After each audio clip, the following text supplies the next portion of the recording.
குடும்ப அரசியல்னு சொல்கிறோம். ஆனால் இப்போ ஒருத்தர் வந்திருக்காருங்க, மேலே இருக்காருங்க, அவர் பார்த்தா குடும்ப அரசியல் மாதிரி தெரியலையே, தனியாக தானே இருக்காருன்னா. ஆனால் அவரும் வசுதேவ குடும்பகம்ங்கிறாரு. இந்த குடும்ப அரசியல் நம்மளை விட்டு போகாத போல் இருக்கு.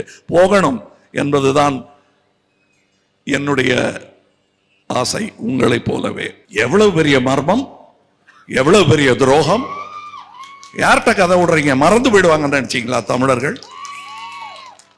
ஏதோ தெரியாதனமா அவசரத்துக்கு கொஞ்சம் தப்பு பண்ணிட்டோம், அதனால எல்லாருமே அறிவில்லாதவர்கள் என்று நீங்கள் எப்படி முடிவு பண்ணலாம்? குடும்ப அரசியல் தமிழ்நாட்டையே குடி தோண்டி புதைக்கிறாங்க திமுகன்னு சொல்லி எதிர்த்து அரசியல் ஆரம்பிச்சீங்க.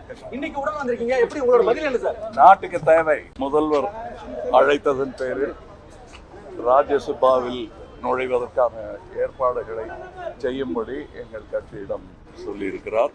நாங்கள் அதற்கான ஏற்பாடுகளையும் அதற்கு தேவையான தஸ்தாவேஜுகளையும் தயார் செய்து வைக்க வேண்டும் என்பதற்கான அறிவுரையும் முன் அனுபவம் உள்ளவர்கள் எங்களுக்கு சொல்ல வேண்டிய அறிவுரைகளையும் சொன்னார்கள். கேட்டுக்கொண்டு இங்கே வந்திருக்கிறோம். அந்த வகையில் தமிழ்நாட்டுக்காக இப்ப பேசும்போது அதுதானே தவிர நான் தமிழ்நாட்டுக்காக எப்பவுமே பேசுகிறேன். குடும்ப அரசியல்னு சொல்றோம். ஆனா இப்போ ஒருத்தர் வந்திருக்காருங்க, மேலே இருக்காருங்க, அவர் பார்த்தா குடும்ப அரசியல் மாதிரி தெரியலையே, தனியாக தானே இருக்காருன்னா. ஆனா அவரும் வசுதேவ குடும்பகம்ங்கிறாரு.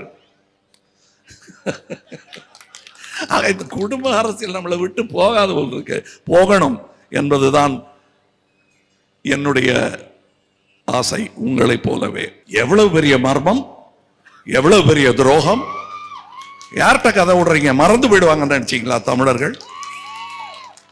ஏதோ தெரியாதனமா அவசரத்துக்கு கொஞ்சம் தப்பு பண்ணிட்டோம், அதனால எல்லாருமே அறிவில்லாதவர்கள் என்று நீங்கள் எப்படி முடிவு பண்ணலாம்?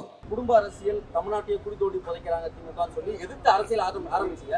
இன்னைக்கு உடனே வந்திருக்கீங்க, எப்படி உங்களோட பதில் என்ன சார்? நாட்டுக்கு தேவை. முதல்வர் அழைத்ததன் பேரில் ராஜ்யசபாவில் நுழைவதற்கான ஏற்பாடுகளை செய்யும்படி எங்கள் கட்சியிடம் சொல்லியிருக்கிறார்.